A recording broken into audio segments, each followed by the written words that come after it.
Assalamualaikum Ustadz. Berulang kali saya daftar cari kerja polisi, TNI, PNS. Kenapa kok nggak keterima-terima? Terima kasih Ustadz.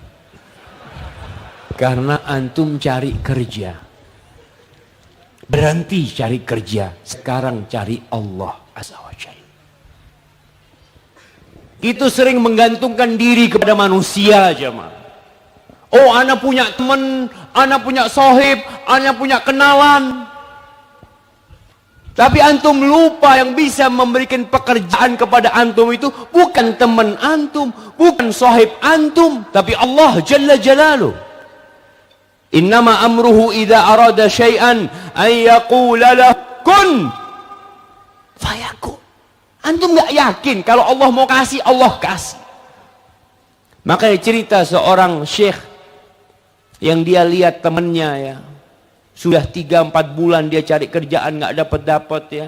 Dilihat wajahnya lesu. Tanya sama syekh ini, kau kenapa? Iya syekh, anak ini cari kerjaan, anak udah ngomong sama fulan, anak punya kenalan, ada lobby sana, tapi sampai sekarang belum ada kabar syekh dia. Lalu syekh ini mengatakan, kenapa engkau tidak ketuk pintu Allah Jalla Jalaluh? Coba engkau sholat malam di sepertiga malam akhir. Sholatlah engkau. Minta sama Allah. Gantungkan semuanya kepada Allah. Katakan, ya Allah, nggak ada yang bisa bantu aku kecuali engkau ya Allah. Selesai. Subhanallah. Tuh orang setelah sholat malam besoknya, dia itu naik mobil. Sama, mau cari kerjaan lagi, ngelamar sana, ngelamar sini. Ketika dia keluar dari rumahnya, di dekat rumahnya itu ada sebuah kantor. Tidak pernah dalam benak dia akan ngelamar di tempat ini. Karena nggak punya kenalan.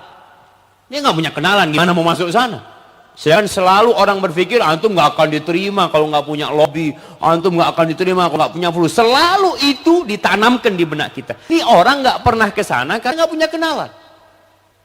Tapi dalam hati kecil dia, cobalah mungkin ada lowongan di sini. Subhanallah. Setelah sholat malam, dia mampir ke sana.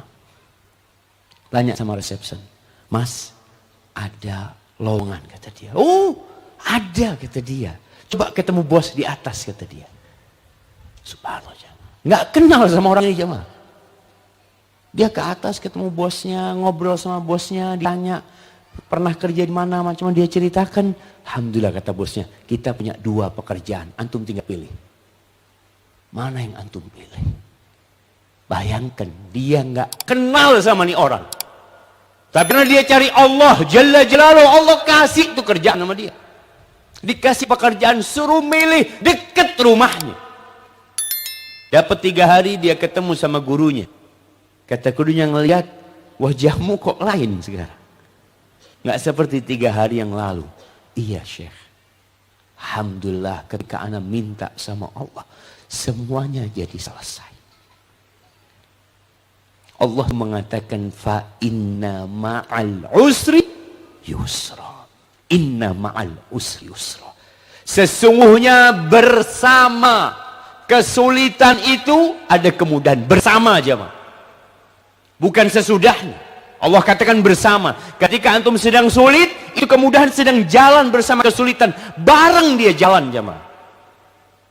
Tinggal kapan antum minta sama Allah Subhanahu wa taala, Allah berikan itu kemudahan. Tapi sebagian diuji. Setahun dikasih kerjaan, 2 tahun dikasih kerjaan, terus 4 tahun. Tapi ketika antum terus minta sama Allah, demi Allah, nikmat antum dekat sama Allah itu jauh lebih nikmat daripada antum dapat pekerjaan. Kok bisa Pak Ustaz? Antum lihat, ketika orang belum dapat pekerjaan, dia bangun malam. Ketika terlilit hutang, Masya Allah, soft pertama di masjid. Anda lihat soft pertama, Masya Allah, ini kayaknya pada punya utang semuanya, soft pertama. Ketika antum nggak punya utang, ketika antum usaha, Masya Allah, mapan, antum nggak lagi di soft pertama. Sebagian orang sudah soft ketiga, soft keempat, sebagian sudah jadi imam buat orang-orang yang masbuk. Udah dia hidupnya sudah nyaman, merasa udah nggak apa-apa loh Ustaz, gimana banyak kerjaannya, yang penting berjamaah ke masjid, macam-macam seperti itu. Antum kehilangan nikmat sholat malam ketika antum bisa merintih memohon kepada Allah Jalla Jalla. Antum kehilangan soft pertama. Enggak, ingat, yakin, fa inna ma'al usri yusra, inna ma'al usri yusra. Maka buat tadi yang susah cari kerjaan, tolong cari Allah antum sekarang. Dekat sama Allah. Tapi kan harus ikhtiar usaha. Iya, antum kan sudah ikhtiar usaha. Antum tiap hari keluar rumah. Wah subhanallah, kalau bicara pekerjaan jamaah. Ada orang yang tahu-tahu ditelepon sama sohibnya dikasih pekerjaan. Ada teman di PHK, nggak dalam bayangan dia ditelepon sama sohibnya. Siapa yang nyuruh tuh temennya telepon dia? Berbulan-bulan nggak pernah telepon jamaah. Siapa yang menggerakkan harinya untuk telepon? Rabbul Alamin. Kita selalu mengatakan iyyaka na'bud wa iyyaka nasta'in. Lalu antum masih belum yakin. Hadza wallahu a'lam bishawab.